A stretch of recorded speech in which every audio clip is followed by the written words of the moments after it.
Hello guys. आज हम start करने जा रहे हैं कॉम्प्लेक्स एनालिसिस के लिए लेक्चर सीरीज, जिसमें हम कॉम्प्लेक्स नंबर की रिप्रेजेंटेशन से लेके कॉन्फॉर्मल मैपिंग तक सभी टॉपिक डिस्कस करेंगे।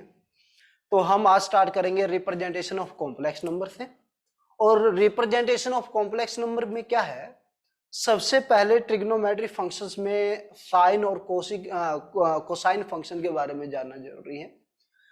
अकॉर्डिंग टू कोऑर्डिनेट उनकी वैल्यूज के बारे में जानना जरूरी है, ताकि हम कॉम्प्लेक्स नंबर को जब पोलर फॉर्म में रिप्रेजेंट करें तो उनकी रिप्रेजेंटेशन हम देख पाए, आर्ग्यूमेंट्स की बात कर पाए।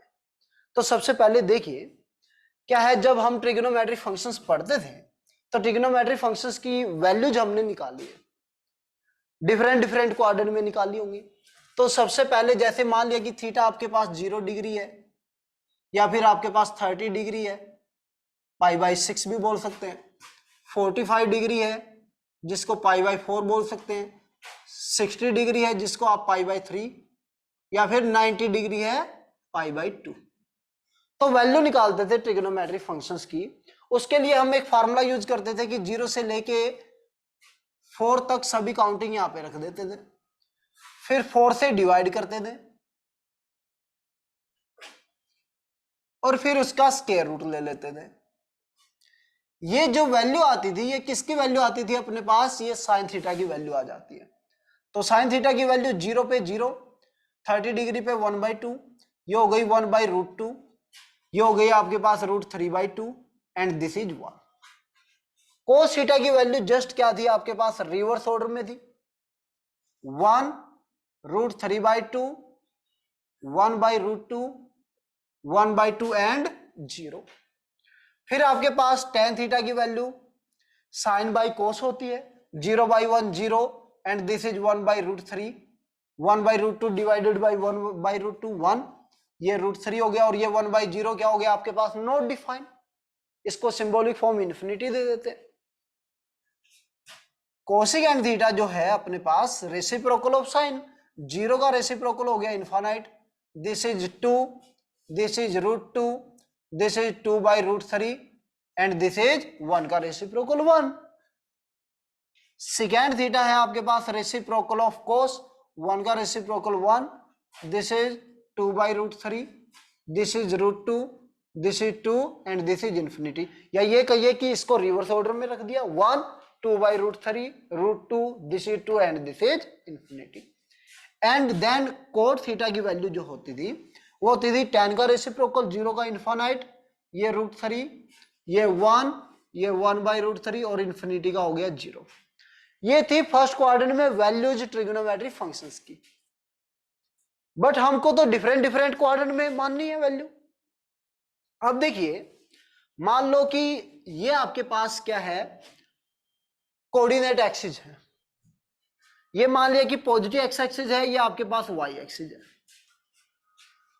जब आप इस डायरेक्शन में रोटेशन करना स्टार्ट करते हो तो इसको बोलते हैं positive sense of rotation. Positive sense of rotation यानी कि इस सेंस में एंगल हमेशा पॉजिटिव लिया जाता है। एंटी क्लॉकवाइज यानी कि anti clockwise sense of rotation क्या है, हमेशा पॉजिटिव सेंस ऑफ रोटेशन कहलाती है।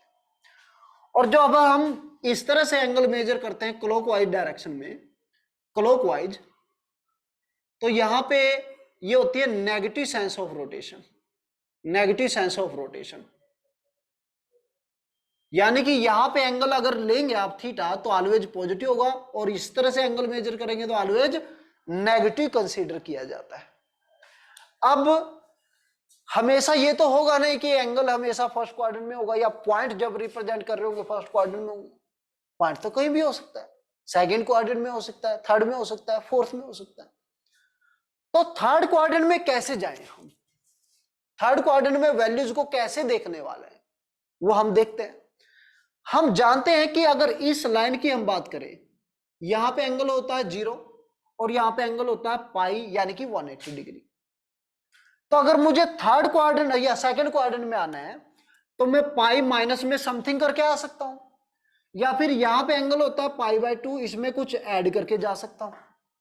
सिमिलरली थर्ड में जाने के लिए आप मैं पाई में कुछ ऐड करके जा सकता हूं, यहां पे एंगल होता है 3π/2, इसमें से कुछ सब्ट्रैक्ट करके चला जाता हूं। तो डिफरेंट डिफरेंट क्वाड्रेंट में जाने के लिए मेरे पास क्या है, दो दो चॉइसेस है। तो यहां पे हम सबसे पहले देखते हैं क्या, कि जब हम इसकी बात करते हैं फर्स्ट क्वाड्रेंट की,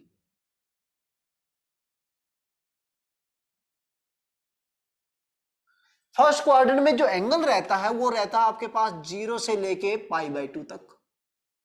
और फर्स्ट क्वाड्रेंट में अगर मैं इसकी बात करता हूं, एक्स और वाई की मैं बात करता हूं, ठीक है, पॉइंट्स की अगर हम बात करें, पॉइंट्स क्या है फर्स्ट क्वाड्रेंट में, एक्स कोऑर्डिनेट भी पॉजिटिव एंड वाई कोऑर्डिनेट भी पॉजिटिव है। सेकंड क्वाड्रेंट में, सेकंड क्वाड्रेंट में आपके पास एंगल होता है π/2 से लेके पाई तक, यानी कि 90 से 180 डिग्री तक।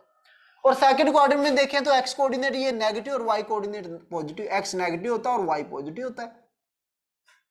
थर्ड क्वाड्रेंट की बात करें, थर्ड क्वाड्रेंट में जो एंगल होता है वो पाई से ज्यादा और 3π/2 से कम। और यहां पे दोनों ही कोऑर्डिनेट क्या होते हैं, नेगेटिव होते हैं। अगर यहां पे कोई पॉइंट है तो एक्स भी नेगेटिव और वाई भी नेगेटिव। और फोर्थ क्वाड्रेंट में, फोर्थ क्वाड्रेंट में आपके पास एंगल जो होता है वो 3π/2 से ग्रेटर एंड 2π से लेस। एक्स पॉजिटिव होता है और वाई हमेशा नेगेटिव होता है। ये कहानी है। और एक्सिस पे बात करें तो यहां पे अगर कोई पॉइंट है तो एक्स कोऑर्डिनेट पॉजिटिव होगा और वाई कोऑर्डिनेट क्या होगा, 0 होगा। थीटा की बात करें, एंगल की बात करें, थीटा क्या होगा यहाँ पे पॉजिटिव एक्स एक्सिस पे, क्योंकि आप एंगल ही पॉजिटिव एक्स एक्सिस के साथ देख रहे हैं। जब पॉजिटिव एक्स एक्सिस के साथ एंगल देख रहे हैं तो ये लाइन कितना एंगल बनाएगी इसके साथ, 0, तो थीटा यहाँ पे 0 हो जाता है। यहां पे अगर कोई पॉइंट है तो एक्स 0 होता है और वाई कोऑर्डिनेट हमेशा पॉजिटिव होता है। एंगल कितना हो चुका होगा यहाँ पे पॉजिटिव एक्स एक्सिस के साथ, 90 डिग्री हो चुका होगा, थीटा यहाँ पे 90 डिग्री हो जाता है। अगर यहाँ पे कोई पॉइंट है तो एक्स कोऑर्डिनेट नेगेटिव, वाई 0 और थीटा कितना हो जाता है, पाई हो जाता है। यहां पे अगर कोई पॉइंट है तो एक्स कोऑर्डिनेट 0, वाई नेगेटिव और थीटा क्या हो जाता है, 3π/2 हो जाता है। ये कहानी रहती है एक्सिस की।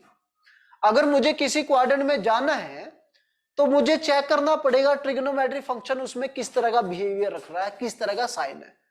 तो उसके लिए हमने 12th में एक और फार्मूला पढ़ा है, after school to college quadrant के लिए। मतलब फर्स्ट क्वाड्रेंट में सभी पॉजिटिव, सेकंड में साइन और कोसिकेंट पॉजिटिव, थर्ड में टेन और कोट पॉजिटिव, और फोर्थ में कोस एंड सिकेंट पॉजिटिव। तो यहां पे सभी के सभी पॉजिटिव होते हैं, ऑल ट्रिग्नोमेट्रिक 6 के 6 ट्रिग्नोमेट्रिक फंक्शन पॉजिटिव। यहां पे साइन और उसका रेसिप्रोकल कोसिकेंट ये पॉजिटिव, यहां पे टेन और उसका रेसिप्रोकल कोट ये पॉजिटिव, यहां पे कोस और सिकेंट ये पॉजिटिव। यानी कि हर ट्रिग्नोमेट्री फंक्शन एग्जैक्टली दो क्वाड्रेंट में पॉजिटिव, दो में नेगेटिव। जैसे साइन और कोसिकेंट फर्स्ट और सेकंड में, टेन और कोट फर्स्ट और थर्ड में, कोस और सिकेंट फर्स्ट में और फोर्थ में पॉजिटिव। जब हम पाई माइनस समथिंग या पाई प्लस समथिंग करके जाएंगे, इस लाइन पे ट्रिग्नोमेट्रिक फंक्शन चेंज होते नहीं है। साइन है साइन ही रहता है, कोस कोस में रहता है, टेन टेन में रहता है, सब एक जैसे रहते हैं। बट इस लाइन के अकॉर्डिंग जाएं π/2 प्लस समथिंग, तो साइन कोस में, टेन कोट में और कोसिकेंट सिकेंड में चेंज हो जाता है। बाकी उसका साइन अकॉर्डिंग टू क्वाड्रेंट देखेंगे। अब यहां पे देखिए कि अगर हम मान लो कि आपके पास वैल्यू किसकी निकालनी है, साइन पाई माइनस में थीटा, किस में चले गए, पाई में से कुछ माइनस करके सेकंड में, सेकंड में साइन होता है पॉजिटिव, तो साइन पाई माइनस थीटा किसके इक्वल हो जाएगा, sine of theta. Cos pi minus theta किस में आगे, सेकंड में, सेकंड में कोस होता है negative, minus of cos theta. Ten pi minus theta कहां चले गए, सेकंड में, सेकंड में टेन होता है negative, minus of tan theta. Similarly अगर मुझे थर्ड में जाना है, थर्ड में जाना है तो मैं कैसे जाऊंगा, पाई में कुछ ऐड करके, पाई प्लस में थीटा थर्ड में चले गए और थर्ड में साइन नेगेटिव है तो minus of sine theta. Function तो नहीं बदला, साइन है तो साइन रहा, but sine according to quadrant देखेंगे कि किस क्वाड्रेंट में जा रहा है वो। Cos pi plus theta minus of cos theta, क्योंकि थर्ड में नेगेटिव होता है cos. And tan pi plus theta, third में ये पॉजिटिव होता है तो टेन थीटा। इसी तरह से अदर ट्रिग्नोमेट्रिक फंक्शंस की बात कर लेंगे। हमको जाना अगर फोर्थ क्वाड्रेंट में, तो फोर्थ क्वाड्रेंट में कैसे जाएंगे, 2 पाई में 2 पाई यहां से यहां तक एंगल टोटल हो गया 2 पाई माइनस समथिंग करके 2 पाई माइनस में थीटा, फोर्थ में चले गए और फोर्थ में साइन होता है negative minus of sine theta, cos 2 pi minus theta, fourth में पॉजिटिव होता है तो कोस थीटा। इसी तरह से अदर ट्रिग्नोमेट्रिक फंक्शंस की वैल्यू होंगी। तो हम फर्स्ट क्वाड्रेंट में वैल्यूज को जानते हैं और किस क्वाड्रेंट में हमको जाना है तो इस तरीके से हम जा सकते हैं किसी भी ट्रिग्नोमेट्रिक फंक्शंस को लेके, क्योंकि कॉम्प्लेक्स नंबर की रिप्रेजेंटेशन में साइन और कोस का यूज होने वाला है जब हम पोलर फॉर्म में रिप्रेजेंट करेंगे। तो इसलिए कॉम्प्लेक्स नंबर किस क्वाड्रेंट में है उसके अकॉर्डिंग एंगल ढूंढना जरूरी है। तो देखिए कैसे करेंगे आगे। देखिए बात करते हैं किसकी, जैसे कि मान लिया कि ये पोलिनोमियल है कोई, इस पोलिनोमियल के हमको निकालने हैं रूट्स।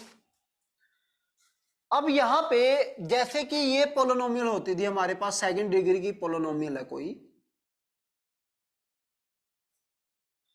इसके दो रूट होने वाले हैं। इन दोनों रूट्स को मैं एक को मान लेता हूं x1, दूसरे को x2, दोनों रूट्स का सम क्या होता था, -a1 बाई a0, और दोनों का प्रोडक्ट वो होता है a2 बाई a0।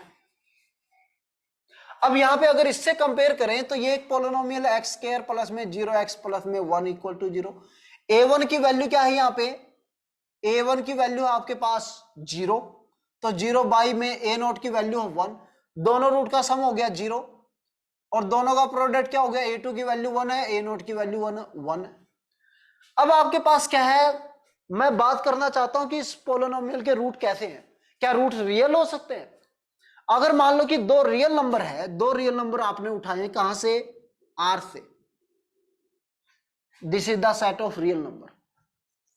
अब दो रियल नंबर का प्रोडक्ट पॉजिटिव है, कब पॉजिटिव हो सकता है, या तो दोनों रूट पॉजिटिव हो या दोनों के दोनों नेगेटिव हो, यानी कि ये x1 और x2 या तो दोनों पॉजिटिव होंगे या दोनों के दोनों नेगेटिव होंगे। अगर दोनों पॉजिटिव रहे तो दोनों का सम भी पॉजिटिव होगा, जीरो नहीं हो सकता, और अगर दोनों नेगेटिव हुए तो दोनों का सम भी नेगेटिव होगा, वो जीरो नहीं हो सकता।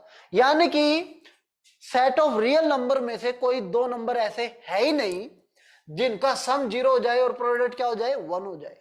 यानी कि इस तरह की इक्वेशंस के रूट निकालने में बहुत ज्यादा प्रॉब्लम आती है, और जब प्रॉब्लम आ रही थी देखा तो सेट ऑफ रियल नंबर में इसके कोई रूट ही नहीं थे। यानी कि x² plus 1 equal to 0, x² equal to -1, कोई रियल नंबर ऐसा है ही नहीं जिसका स्केयर क्या बन जाए, नेगेटिव बन जाए, जिसका स्केयर नेगेटिव बन जाए। तो इस तरह की प्रॉब्लम को सोल्व करने के लिए आयलर ने एक नया सिंबल इंट्रोड्यूस किया कि उसने क्या किया, स्केयर रूट ऑफ -1 को एक नया सिंबॉलिक फॉर्म नाम दे दिया, दैट इज अयोटा। अयोटा क्या है, स्क्वायर रूट ऑफ -1। तो इस नए सिंबल के आने के बाद एक नया नंबर सिस्टम डेवलप किया गया, that is complex number system. और कॉम्प्लेक्स नंबर सिस्टम कैसे बनाया जाता है वो देखिए। Complex number,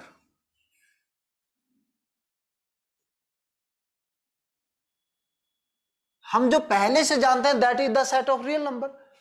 let R be the set of real numbers, and मान लिया कि आपने दो रियल नंबर इसमें से सिलेक्ट भी कर लिए। रियल नंबर के सेट को ऐसे डिनोट करते हैं हम, R be the set of real number, और x और y दो रियल नंबर ले लिए। देन Z हमने लिया है कैसे, x प्लस में अयोटा y टाइप से।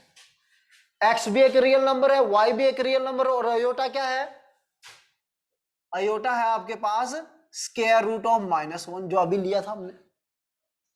Then z is called a complex number, यानी कि इस तरह के नए नंबर को नाम क्या दिया गया है, कॉम्प्लेक्स नंबर, जो कि किससे बना है, दो रियल नंबर से बना, ये भी रियल नंबर, दो रियल नंबर को कैसे ऐड किया, x प्लस में दूसरे वाले रियल नंबर को आयोटा से मल्टीप्लाई करके इसमें ऐड कर दिया। तो इस तरह से जो नया नंबर बनाया है that is called complex number. और इस तरह के जितने भी नंबर बनेंगे सबको कलेक्ट करके एक सेट की फॉर्म में रख लिया, उसको हमने बोला सेट ऑफ कॉम्प्लेक्स नंबर। तो सेट ऑफ कॉम्प्लेक्स नंबर क्या हो गया, सेट ऑफ कॉम्प्लेक्स नंबर्स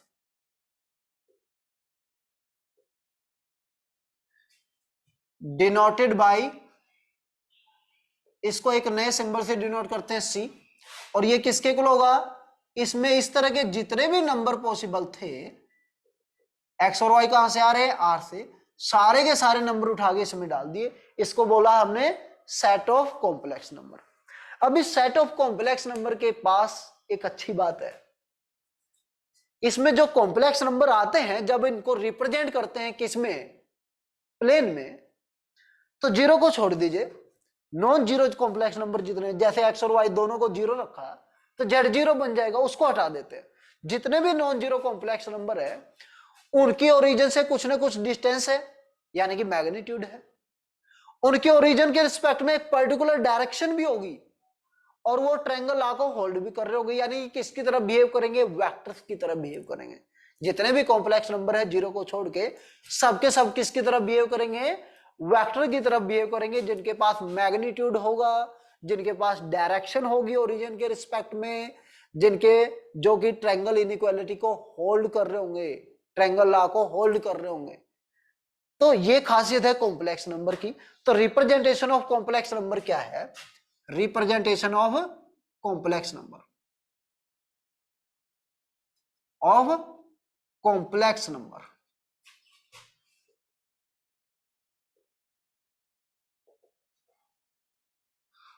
मान लिया कि ये कोई कॉम्प्लेक्स नंबर है अपने पास x प्लस आयोटा y, तो हम एक कोऑर्डिनेट सिस्टम बनाते हैं। कोऑर्डिनेट सिस्टम में मतलब क्या है, इस कोऑर्डिनेट को रिप्रेजेंट करने के लिए हॉरिजॉन्टल लाइन, और इस कोऑर्डिनेट को रिप्रेजेंट करने के लिए वर्टिकल लाइन। यह है एक कोऑर्डिनेट सिस्टम, यानी कि x की वैल्यू हम यहां पे रिप्रेजेंट कर रहे होंगे और y की वैल्यू इस एक्सिस पे रिप्रेजेंट कर रहे होंगे। तो कॉम्प्लेक्स नंबर क्या होगा, मान लिया कि x कोऑर्डिनेट क्या हो गया, मान लिया कि 1 है, और y कोऑर्डिनेट भी मान लिया कि 1 है, तो x कोऑर्डिनेट 1 किधर, ये ओरिजिन है, x कोऑर्डिनेट 1 इधर, और y कोऑर्डिनेट 1 है वो भी इधर, सारे पॉजिटिव नंबर इधर, y कोऑर्डिनेट पॉजिटिव है तो इधर, x कोऑर्डिनेट नेगेटिव है तो इधर, और y कोऑर्डिनेट नेगेटिव है तो इधर। तो आपके पास पॉइंट क्या हुआ, x कोऑर्डिनेट 1, y कोऑर्डिनेट भी 1, यहां कहीं रिप्रेजेंट होगा, जहां पे x भी 1 होगा और y भी 1 होगा। अब इस कॉम्प्लेक्स नंबर की ओरिजिन से एक डिस्टेंस होगी जिसको हम बोलने वाले हैं मैग्नीट्यूड। क्या बोलने वाले हैं, मैग्नीट्यूड, मोड जेड से रिप्रेजेंट करेंगे, आप चाहें तो उसको आर नाम दे सकते हैं, और साथ में ये पॉजिटिव एक्स एक्सिस के साथ कुछ एंगल भी बनाएगा दैट इज थीटा, इसको आर्ग्यूमेंट भी बोलने वाला है, इसको हम बोलने वाले हैं आर्ग्यूमेंट। अब अगर इसको रिप्रेजेंट करें, क्योंकि ना तो अभी मैग्नीट्यूड पता है क्योंकि ओरिजिन से डिस्टेंस कितनी है वो निकालेंगे, बट अभी नहीं मालूम, अभी जस्ट हमने नाम दिया इसको।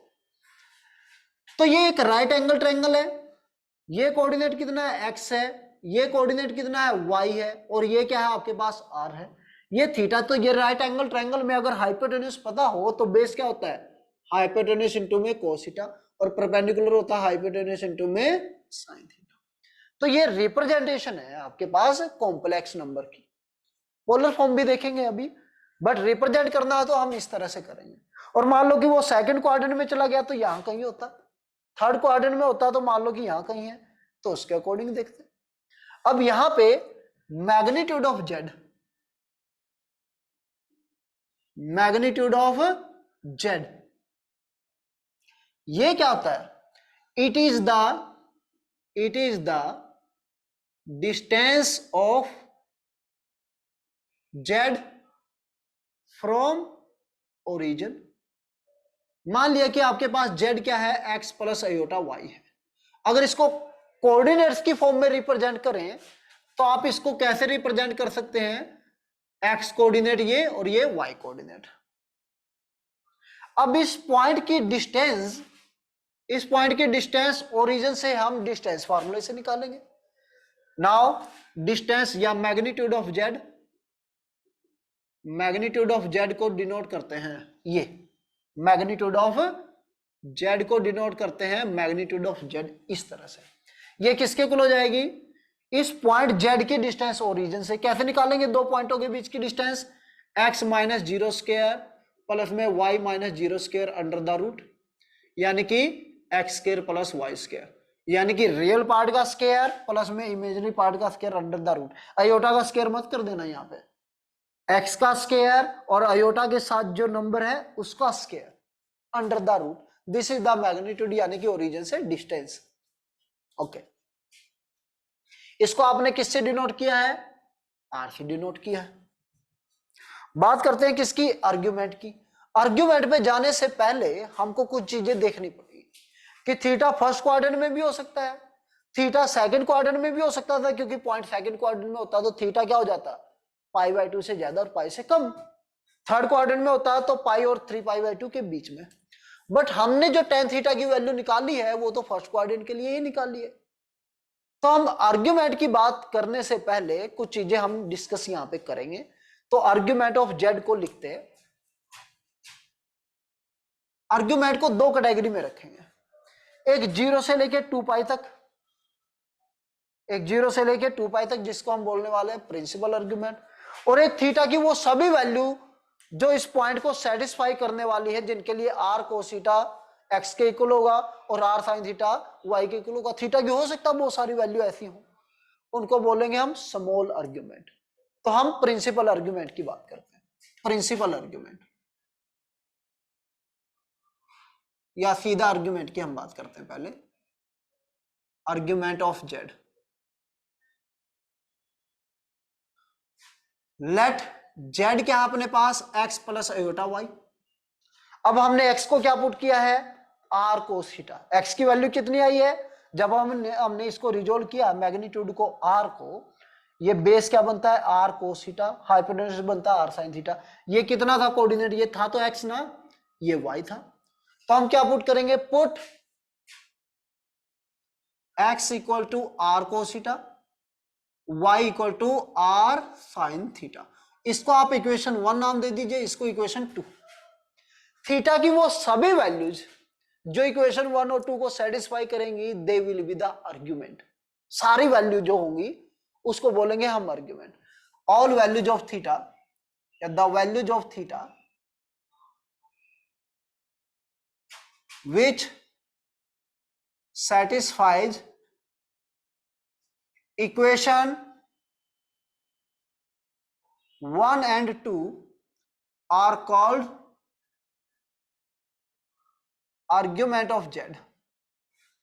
इससे डिनोट करते हैं।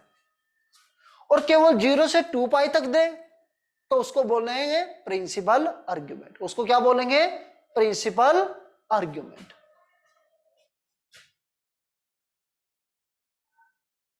The values of theta, the values of theta between 0 to 2 pi, 0 से 2 pi तक, which satisfies 1 and 2 is called principal argument, is called principal argument. और प्रिंसिपल आर्ग्यूमेंट को डिनोट किससे करेंगे? इसको कैपिटल से डिनोट कर देते हैं इस तरह से। इसकी अच्छी बात क्या है? अगर प्रिंसिपल आर्ग्यूमेंट किसी का होता है तो ऑलवेज यूनिक होता है। It is always unique, it is always unique. ठीक है, एक ही वैल्यू मिलेगी जो थीटा की उसको सेटिस्फाई करेगी। 0 से 2 पाई तक केवल एक मिलती है। ठीक है, फिर 2 पाई से 4 पाई तक मिल जाएगी आपको कोई वैल्यू, फिर 4 पाई से 6 पाई तक कोई ना कोई वैल्यू मिल जाएगी।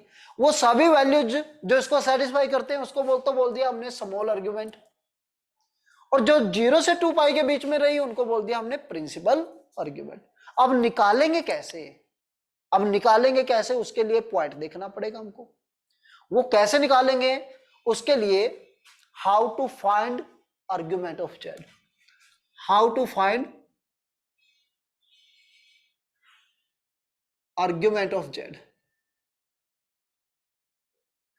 जेड का आर्ग्यूमेंट निकालेंगे कैसे? अब देखो इक्वेशन 1 और 2 है, इक्वेशन 1 और 2 है। अगर इनको डिवाइड कर लूं तो y और x तो दिया होगा ना, जो भी कॉम्प्लेक्स नंबर होगा उसमें x भी दिया होगा y भी दिया होगा। अगर इन दोनों इक्वेशन को डिवाइड कर लूं तो tan थीटा बचेगा, 2 डिवाइडेड बाई 1 tan थीटा, जो कि y बाई एक्स आएगा। अब y पॉजिटिव हो सकता है, नेगेटिव हो सकता है, x पॉजिटिव हो सकता है, नेगेटिव हो सकता है, और tan थीटा की वैल्यू पता है केवल फर्स्ट क्वाड्रेंट में, तो थोड़ी प्रॉब्लम होगी। तो इसलिए हम थीटा की जगह एक नया सिंबल यूज करते हैं अल्फा। 2 डिवाइडेड बाई 1 क्या हो जाएगा, tan थीटा, वो हो जाएगा y बाई एक्स, जो अभी हमको मालूम है नहीं, क्योंकि मान लो कि y नेगेटिव हुआ, x पॉजिटिव हुआ, तो ये पॉइंट किस में चला गया, फर्स्ट क्वाड्रेंट में तो रहा नहीं, क्योंकि फर्स्ट क्वाड्रेंट में तो tan थीटा पॉजिटिव होता। तो अगर आपके पास y नेगेटिव है, x पॉजिटिव हो गया, या x नेगेटिव y पॉजिटिव हो गया, या दोनों नेगेटिव हो गए, क्योंकि फर्स्ट क्वाड्रेंट में तभी आएगा ये जब आपके पास दोनों पॉजिटिव हो, x और y अगर दोनों पॉजिटिव तो फर्स्ट क्वाड्रेंट में, x नेगेटिव y पॉजिटिव तो सेकंड, x और y दोनों नेगेटिव तो third, x positive y negative तो फोर्थ है। तो x और y डिसाइड करेंगे ना किस क्वाड्रेंट में होगा पॉइंट। तो अब tan थीटा की वैल्यू तो हमको मालूम नहीं, यानी कि थीटा की वैल्यू मालूम नहीं है, ठीक है, थीटा की वैल्यू हमको अभी तक मालूम है नहीं। हम एक नया फंक्शन बनाते हैं tan अल्फा, जो कि क्या लिखते हैं, y बाई एक्स, इसको डिफाइन कर लेते हैं। अब क्या हुआ, y नेगेटिव रहे या पॉजिटिव रहे, x नेगेटिव रहे या पॉजिटिव रहे, मोड वैल्यू तो ऑलवेज पॉजिटिव होगी। यहां से जो अल्फा मिलेगा tan inverse mode y by x करके, वो ऑलवेज क्या होगा, वो ऑलवेज 0 और इसके बीच में लाई करेगा, 0 से लेके पाई बाई 2 के बीच में होगा। अब मान लिया कि अगर आपके पास पॉइंट किस में जा रहा है, पॉइंट जा रहा है मान लो कि सेकंड क्वाड्रेंट में, थर्ड क्वाड्रेंट में, तो थीटा की वैल्यू क्या होगी, आर्ग्यूमेंट ऑफ जेड क्या हो जाएगा, आर्ग्यूमेंट ऑफ जेड जो कि आपने थीटा माना है वो किसके इक्वल हो जाएगा। अगर ये पॉइंट क्या है, एक्स और वाई दोनों के दोनों पॉजिटिव हैं, तो ये फर्स्ट क्वाड्रेंट में, और थीटा अगर फर्स्ट क्वाड्रेंट में है तो थीटा की वैल्यू किसके इक्वल हो जाएगी, फर्स्ट क्वाड्रेंट में तो एंगल निकाल ही लिया आपने, दैट इज अल्फा, तो वो अल्फा के इक्वल हो जाएगी। अगर पॉइंट कहां चला गया, सेकंड क्वाड्रेंट में चला गया, सेकंड क्वाड्रेंट में एक्स नेगेटिव वाई पॉजिटिव, तो थीटा किसमें होगा, सेकंड क्वाड्रेंट में, और अल्फा कहां पे है, फर्स्ट क्वाड्रेंट में। तो सेकंड क्वाड्रेंट में कैसे जाते हैं, सेकंड क्वाड्रेंट में जाते हैं पाई माइनस में समथिंग करके। वो समथिंग कौन है, वो समथिंग अल्फा है। पाई माइनस में समथिंग करके हम कहां पे जाएंगे, सेकंड में।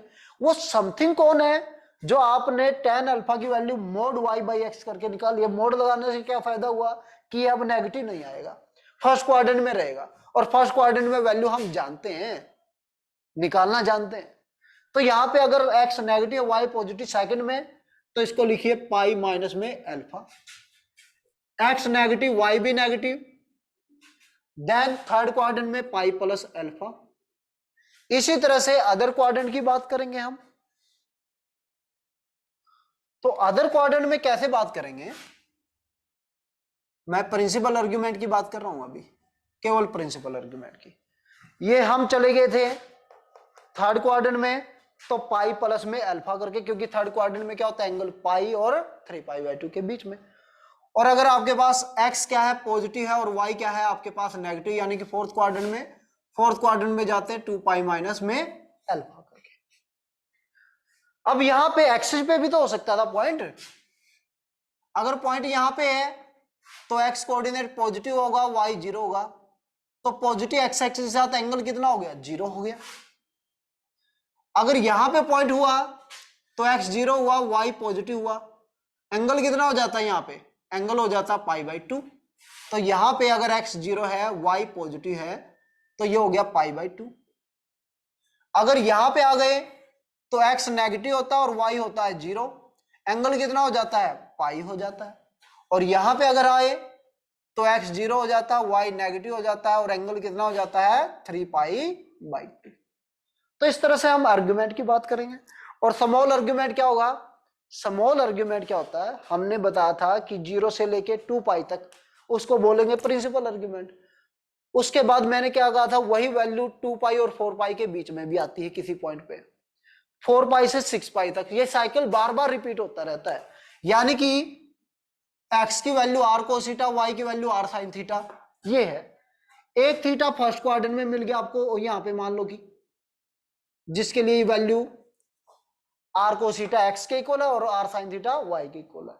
फिर जब 2 पाई का रोटेशन करके वापस यहां पे आएंगे, यानी कि थीटा प्लस में 2 पाई लेंगे, तब भी ये इक्वेशन होल्ड करती रहेंगी। फिर थीटा प्लस में एक बार और रोटेट करके आगे 4 पाई करेंगे, तब भी वैल्यू सेम आएंगी। तो थीटा की कितनी वैल्यू है जो इसको सेटिस्फाई कर रही होंगी, थीटा खुद है, थीटा प्लस 2 पाई है, थीटा प्लस 4 पाई है, थीटा प्लस 6 पाई है, ये सब के सब वैल्यू जिसको सेटिस्फाई कर रही है। तो इसको बोलते हैं स्मॉल आर्गुमेंट। यानी कि स्मॉल आर्गुमेंट ऑफ जेड क्या होने वाला है, 2n पाई, 2 पाई ऐड करो, 4 पाई ऐड करो, 6 पाई ऐड करो, 2n पाई प्लस में कैपिटल आर्गुमेंट ऑफ जेड। और कैपिटल आर्गुमेंट ऑफ जेड को आपने क्योंकि थीटा से रिप्रेजेंट किया है, तो 2n पाई प्लस में थीटा, जहां पे n कोई भी इंटीजर आप ले सकते हैं। इस तरह से ये यहाँ पे होने वाला है। तो हम पोलर फॉर्म में रिप्रेजेंट करना चाहते हैं, किसमें, polar form of a complex number देखना चाहते हैं पोलर फॉर्म में। पोलर फॉर्म के लिए दो चीजें चाहिए हमको, एक कॉम्प्लेक्स नंबर के ओरिजिन से डिस्टेंस कितनी है, यानी कि मैग्नीट्यूड। दूसरा चाहिए कि वो पॉजिटिव एक्स एक्सिस के साथ एंगल कितना बना रहा है। तो हम पोलर फॉर्म की रिप्रेजेंटेशन बात करें, polar form of a complex number, let z equal to x plus iota y. Put किया हमने x equal to r cos theta, y को r साइन थीटा। तो ये क्या बन गया, z r cos theta plus में iota r sine theta, r common cos theta plus में अयोटा साइन थीटा, r ये हो गया e to the power iota theta. जहां पे r क्या होता है, r की वैल्यू अगर निकालें, ये है पोलर फॉर्म, ये है पोलर फॉर्म। r की वैल्यू क्या हो जाएगी, अगर मैं दोनों को स्क्वायर करके ऐड कर दूं, दोनों को स्क्वायर करके ऐड करूं, r square cos square theta plus में r square sine square theta, किसके इक्वल हो गया, एक्स स्क्वायर प्लस में वाई स्क्वायर।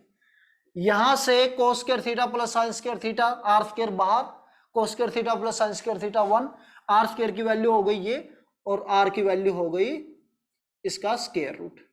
ये तो डिस्टेंस थी जेड की ओरिजिन से। तो आर क्या होता है, मैग्नीट्यूड ऑफ जेड होता है। और थीटा क्या होता है, थीटा होता है आर्ग्यूमेंट ऑफ जेड। थीटा क्या होता है, this is argument of Z. ठीक है, अभी निकाला हमने आर्ग्यूमेंट। अब प्रिंसिपल आर्ग्यूमेंट की बात कर रहे होंगे तो थीटा 0 से 2 पाई की बात करेंगे, और अगर स्मॉल आर्ग्यूमेंट की बात करेंगे तो सभी थीटा की बात कर लेंगे एक साथ। तो देखिए पोलर फॉर्म में रिप्रेजेंट करना सीखते हैं। पोलर फॉर्म जैसे कि लेट z इक्वल टू आपके पास है 1 plus iota, find polar form. तो सबसे पहले पोलर फॉर्म के लिए क्या चाहिए, पोलर फॉर्म में आर्ग्यूमेंट में तो दिक्कत, इसमें मैग्नीट्यूड में तो दिक्कत नहीं आती, दिक्कत आएगी आर्ग्यूमेंट में आपको। अब इस कॉम्प्लेक्स नंबर को पहले कोऑर्डिनेट एक्सिस में रिप्रेजेंट कर लीजिए, ये x और ये y है। x कोऑर्डिनेट 1 है और y कोऑर्डिनेट भी क्या 1 है। तो ये पॉइंट यहां पे हुआ कहीं, this is z, x coordinate भी 1 और y कोऑर्डिनेट भी 1, और ये है 0 0 ओरिजिन, और ये है आर्गुमेंट जो आप थीटा लेने वाले हैं। तो भी ऐसे फर्स्ट क्वाड्रेंट में थीटा की वैल्यू 0 और π/2 के बीच में होगी। तो यहां पे कैसे निकालेंगे, पहले देखते ही ये डिसाइड करिए कि पॉइंट किस क्वाड्रेंट में है, ताकि हमने जो ये टेबल बनाई है उसके अकॉर्डिंग हम थीटा की वैल्यू तो निकाल पाए। तो यहां पे 1 plus iota lies in first quadrant. First quadrant का मतलब क्या है, एक्स भी पॉजिटिव है और वाई भी पॉजिटिव है, एक्स और वाई दोनों पॉजिटिव है। मैग्नीट्यूड ऑफ जेड क्या हो जाएगा, मैग्नीट्यूड ऑफ जेड, इसको एक्स प्लस आयोटा वाई की फॉर्म में लिखेंगे। मैग्नीट्यूड ऑफ जेड ये हो गया एक्स स्क्वायर प्लस में y square under the root, x की वैल्यू क्या है 1 है, वाई की वैल्यू, आयोटा का कोफिशिएंट देखिए, आयोटा को नहीं लेना यहाँ पे, आयोटा का कोफिशिएंट क्या है 1 है, 1 का स्क्वायर भी 1, मैग्नीट्यूड हो गया √2 जिसको आपने आर नाम दिया था अभी। और थीटा की वैल्यू मैंने कहा था कि थीटा से पहले आप अल्फा निकालो, tan अल्फा किसके इक्वल हुआ, मोड y बाई एक्स के इक्वल, y की वैल्यू भी 1, x की वैल्यू भी 1, ये हो गया 1, और tan अल्फा 1 कब होता है, π/4 पे। अब पॉइंट कहां पे लाई कर रहा, अपना पॉइंट लाई कर रहा फर्स्ट क्वाड्रेंट में, तो आर्ग्यूमेंट ऑफ जेड क्या हो जाएगा, आर्ग्यूमेंट ऑफ जेड यानी कि थीटा, अगर फर्स्ट क्वाड्रेंट में होता है तो थीटा और अल्फा सेम थे, अभी लिखा था हमने कि x positive y positive then theta equal to alpha, तो आर्ग्यूमेंट ऑफ जेड किसके इक्वल हो जाएगा, अल्फा के इक्वल हो जाएगा, यानी कि π/4। स्मॉल आर्ग्यूमेंट क्या हो जाएगा, अगर जरूरत पड़े तो स्मॉल आर्ग्यूमेंट हो जाता 2n पाई प्लस में π/4, जहां पे n बिलोंग टू इंटीजर्स। अब पोलर फॉर्म क्या हो गई, पोलर फॉर्म हो गई r की value √2 e to the power iota, theta की वैल्यू π/4। अगर आप प्रिंसिपल आर्ग्यूमेंट यूज कर रहे हो तो ऐसे लिख दो पोलर फॉर्म में, और अगर स्मॉल आर्ग्यूमेंट यूज करना चाहते हैं then √2 e to the power iota, small argument यह है 2n पाई प्लस में π/4, ये दोनों ही पोलर फॉर्म है, जहां पे n कोई भी इंटीजर ले सकते हैं, n कोई भी इंटीजर ले सकते हैं, ये सबके सब पोलर फॉर्म है, यानी कि √2 e to the power iota π/4, √2 e to the power iota 2n pi plus में π/4, n की वैल्यू 1 रख दो, 2 पाई प्लस में π/4 हो गया, 2 रखेंगे तो 4 पाई प्लस में π/4, ये सबके सब पोलर फॉर्म है, वैल्यू एक ही आएगी। तो इस तरह से हम पोलर फॉर्म में रिप्रेजेंट करते हैं। दूसरा अगर क्वेश्चन लें इसी में, let z equal to -1 plus iota, polar form निकालनी है हमको, तो पोलर फॉर्म में क्या होगा अपने पास, सबसे पहले इस पॉइंट की लोकेशन देखिए कहां पे है, x कोऑर्डिनेट नेगेटिव है और y कोऑर्डिनेट पॉजिटिव है, x कोऑर्डिनेट नेगेटिव है यानी कि इधर है, और y कोऑर्डिनेट पॉजिटिव, यहां पे कहीं पॉइंट है, ये पॉइंट हो गया -1 1, x कोऑर्डिनेट -1 और y कोऑर्डिनेट 1। अब जो एंगल होगा ऑब्वियस है कहां पे होगा, सेकंड क्वाड्रेंट में होगा, तो यहां पे सबसे पहले तो हमको लिखना है कि z equal to -1 plus iota lies in second quadrant, ये जरूरी है नहीं तो गलत कर देंगे हम, सेकंड क्वाड्रेंट में है, तो यहां पे मैग्नीट्यूड ऑफ जेड हो गया x का स्क्वायर प्लस में y square under the root √2, distance origin से तो वही है √2। मैंने कहा सबसे पहले आप tan अल्फा निकालो, tan alpha y by x करके y की वैल्यू 1 और x की वैल्यू -1, 1 हो गया, अल्फा की वैल्यू फिर से π/4, क्योंकि मोड लगाया है, मोड लगाएंगे तो पॉजिटिव आएगा, नेगेटिव तो आने वाला है नहीं। अब क्योंकि सेकंड क्वाड्रेंट में है तो आर्ग्यूमेंट ऑफ जेड क्या हो जाएगा, सेकंड क्वाड्रेंट में कैसे जाते हैं, पाई माइनस में अल्फा करके, यानी कि पाई माइनस में π/4 3π/4, तो पोलर फॉर्म क्या हो जाएगी, z equal to magnitude √2 e to the power iota argument 3π/4। इस तरह से हम पोलर फॉर्म में रिप्रेजेंट करेंगे। नेक्स्ट लेक्चर में हम रेशनलाइजेशन का कंसेप्ट देखेंगे, उससे आगे बढ़ेंगे। चलिए मिलते हैं।